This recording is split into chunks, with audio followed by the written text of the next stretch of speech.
कि class control का जो इशू है वो सिर्फ हमारा मसला नहीं है, सिर्फ पाकिस्तान का मसला नहीं है, सिर्फ हमारे स्कूल का मसला नहीं है, ये एक ग्लोबल इशू है। ठीक है, पूरी दुनिया में होता है, पूरी दुनिया में बच्चे टीचर्स को डिस्टर्ब करते हैं, क्लास को डिस्टर्ब करते हैं, इंटरप्ट करते हैं और बहुत सारी चीजें करते हैं जो शायद हमारे बच्चे जानते भी नहीं।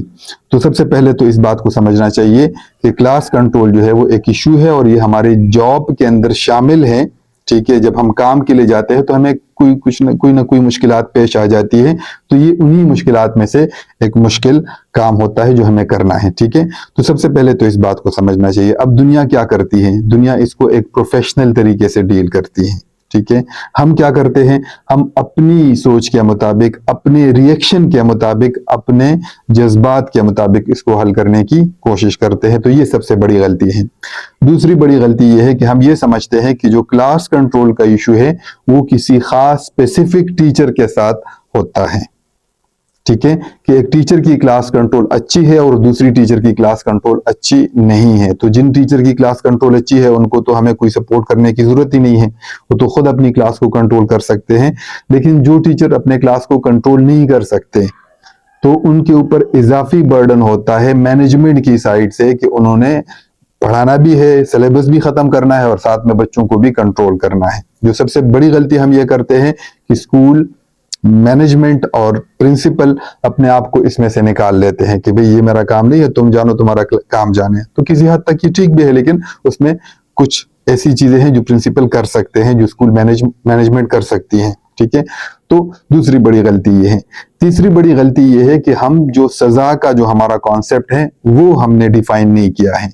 ठीक है, एक तो सजा जो है वो एक जेनेरिक लफ्ज है, एक आम लफ्ज है जिसका मतलब होता है किसी भी किस्म की सजा, बच्चे को क्लास से निकालना, ज्यादा टाइम देना, ज्यादा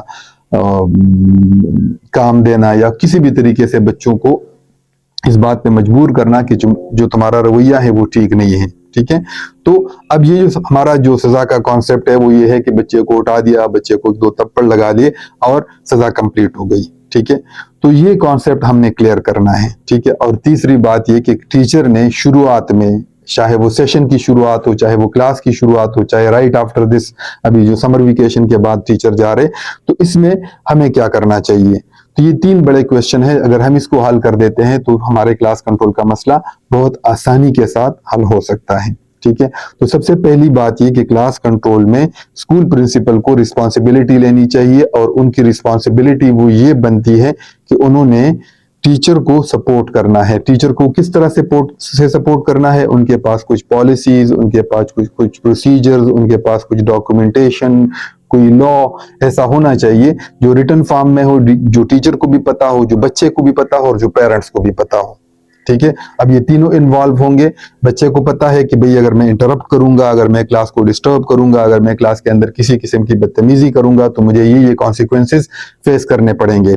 ठीक है, तो ये रिटन में होना चाहिए। It should be propagated, it should be provided to each and every stakeholder जो वहां पे मौजूद है, जिसमें टीचर है, जिसमें बच्चे हैं और जिसमें पेरेंट्स है। ठीक है, तो जब हम ये होता है, जब हमारे पास रिटन पॉलिसीज होती हैं, क्लास रूल्स होती हैं, रेगुलेशंस होती हैं, क्लास रूल्स पे मैंने एक पीपीटी भी शेयर की थी, वो आप जरूर देख लीजिएगा।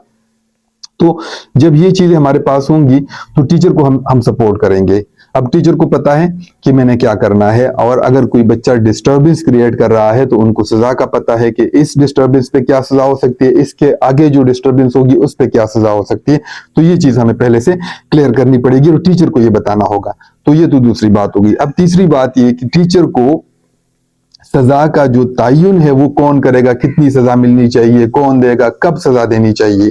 ठीक है, तो this should also be in written. For example, एक बच्चे ने दूसरे बच्चे से बात की, हम क्या करते हैं, बच्चे को खड़ा कर देते हैं और उनको क्लास से निकाल लेते हैं, या उनको 1-2 थप्पड़ लगा लेते हैं, या ओवर रिएक्ट करते हैं। ठीक है, अब उसकी अगर टीचर को पता हो कि जो बच्चा क्लास में बात करता है तो पहले तो ये पता करना चाहिए कि वो क्या कह रहा है। शायद वो आपसे कोई क्वेश्चन पूछना चाहते हैं, शायद वो कोई अटेंशन डेफिसिट का शिकार है, वो बच्चा जो है वो आपकी तवज्जो हासिल करना चाहता है। तो अगर वो तवज्जो हासिल करना चाहता है तो जाहिर है तो ये तो उनका हक बनता है। तो ये चीजें पहले से अंडरस्टैंड करनी होगी कि बच्चा जो है वो किस नोयत की डिस्टर्बेंस क्रिएट कर रहा है। अगर वो बच्चा जो है वो क्या कर रहा है। अगर वो बच्चा बात कर रहा है तो हमें उनसे बात करनी चाहिए, और बेहतर यह है कि वो अगर दूसरे बच्चे से बात करे या दूसरे बच्चों को इन्वॉल्व करे तो हम उनसे डिस्कस करें, हम उनको अटेंशन दें, जो बच्चे का हक भी है। ठीक है, अगर एक बच्चा जो है वो उछल कूद कर रहा है, किसी दूसरे बच्चे को थप्पड़ लगा रहा है, या किसी बच्चे के साथ जो है वो दूसरी किस्म की कोई बदतमीजी कर रहा है, तो फिर हमें इसके बारे में दोनों डायरेक्शन पे सोचना चाहिए। एक होता है बच्चा जो है वो शरारतें करता है, अपने दोस्तों को तंग करते हैं, हम भी तंग करते हैं ना अपने दोस्तों को, तो वो भी तकरीबन नॉर्मल बात है। अब हमें उसको रोकना है। ठीक है, अब उसके रोकने का तरीका यह है कि हम बच्चे को उठाएं, या तो सीट चेंज करें, या किसी तरीके से उस बच्चे को बताएं कि ये जो हमारा डेकोरम है, ये जो हमारी क्लास है, ठीक है, ये जो हमारी महफिल है, तो इसके कुछ रूल्स रेगुलेशंस होते हैं जो हमें फॉलो करने हैं। मैं भी फॉलो करूंगा, आप भी करेंगे। ठीक है, तो जब हम ये चीज बच्चे को इस चीज की बावर कराते हैं, फॉर एग्जांपल कोई प्रोफेशनल मीटिंग हो रही है तो हम उसमें पर ज्यादा डिस्कस नहीं करते, दोस्तों के साथ मीटिंग हो, गपशप हो, तो फिर हम उसमें खुलकर बात करते हैं। ठीक है, अब यही चीज जो है वो बच्चे के साथ भी होती है।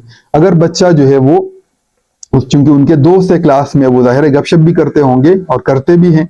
ठीक है, तो बच्चे को ये बात जो है वो समझानी है कि भाई ये हमारा डेकोरम होता है, जब टीचर क्लास में होता है तो you have to follow that decorum. ठीक है, तो जब आप फॉलो करेंगे तो फिर जाहिर है उसमें प्रॉब्लम्स नहीं आएंगे। ठीक है, तो फिर उसके बाद जो है वो सजा का तयन कैसा।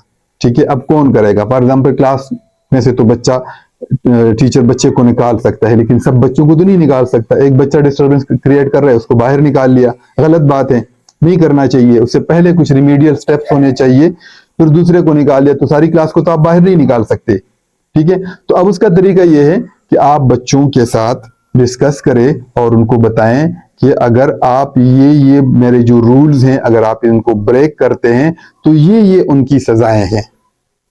ठीक है, तो जब आप ये करते हैं तो बच्चों को आपने पहले बता दिया, and you are clear about yourself कि हाँ जी बिल्कुल मैंने ये बता दिया, अब मैं इसी तरह करूंगा। ठीक है, अब उसके बाद टीचर यहाँ पे गलती कर लेते हैं। वो गलती क्या होती है, टीचर जो कहते हैं उसके ऊपर अमल नहीं करते हैं। मैं आपको कल क्लास से निकाल लूंगी, मैं आपको स्कूल से निकाल लूंगी, मैं आपके पेरेंट्स को बुला लूंगी, क्लास से निकल जाते हैं, बात भूल जाते हैं। अब ये गलत है। ठीक है, आपके वर्ड जो है it should match your action. अगर आप जो कहते हैं तो फिर आपने उसके ऊपर अमल करना। पहले तो बहुत बड़ी बड़ी बातें कहनी नहीं चाहिए, लेकिन अगर आपने कह दिया तो फिर आपने उसके ऊपर अमल करना है। कुछ भी हो जाए आपने अमल करना है। ठीक है, तो जब आप ये करेंगे तो उससे क्या होगा, उससे जो बच्चा होता है वो फील करेगा कि भाई ये जो टीचर है ना, इससे हमने पंगा नहीं लेना, क्योंकि ये जो कहती है, ये जो कहता है, इसके ऊपर अमल करता है। ठीक है, और फिर उसके बाद जो है वो हमें सजा के तौर पे, जब हम सजा देते हैं तो हमें छोटी सजा से स्टार्ट करना चाहिए। For example I just knock at the table, तो शायद उससे भी बच्चे खामोश हो जाएं। मोस्ट केसेस में ऐसा ही होता है। ठीक है, मैं क्लास में जाता हूं, मैं 1 मिनट जो है वो खामोशी से खड़ा हो जाता हूं, बच्चे सारे खामोश हो जाते हैं। ठीक है, मुझे चीखने चिल्लाने की जरूरत ही नहीं पड़ती। हम चीखते रहते, चिल्लाते रहते, बच्चे और शोर करते रहते हैं, क्योंकि हम उनके साथ उस ग्रुप में शामिल हो जाते हैं। तो चीखने चिल्लाने की बजाय जो है हमें क्या करना चाहिए, हमें खामोशी से खड़ा होना चाहिए। 1 सेकंड, 10 सेकंड, 15 सेकंड, 20 सेकंड हमें वेट करना चाहिए। 1 मिनट वेट करना चाहिए। 1 मिनट बाद जो है वो मैं आपको गारंटी से बता सकता हूं कि आपके बच्चे खामोश हो जाएंगे। ठीक है, फिर उसके बाद जो है वो आखिरी जो सबसे इंपॉर्टेंट पॉइंट है वो ये है कि बहुत सारे टीचर जो है बहुत काबिल टीचर होंगे, बहुत इंटेलिजेंट टीचर होंगे, लेकिन बहुत सारे लोग टीचिंग के लिए बने नहीं होते। सारे लोग टीचिंग नहीं कर सकते, तो ये हमें समझना चाहिए। आप काबिल होंगे, आप बहुत बेहतरीन इंसान होंगे, आप अच्छे बिजनेसमैन बन सकते हैं, आप अच्छे प्रिंसिपल बन सकते हैं, लेकिन हो सकता है आप अच्छे टीचर ना बन सकते हो। तो इस सूरत में हमें सोचना चाहिए कि अगर 3, 4, 5 साल बाद भी मेरा मसला उसी तरह बरकरार है और मेरी क्लास कंट्रोल का मसला है, तो मुझे सोचना चाहिए कि मुझे अल्टरनेटिव पे जाना चाहिए, और हो सकता है ये फील्ड जो है ये मेरे लिए नहीं बनी हो। बहुत शुक्रिया।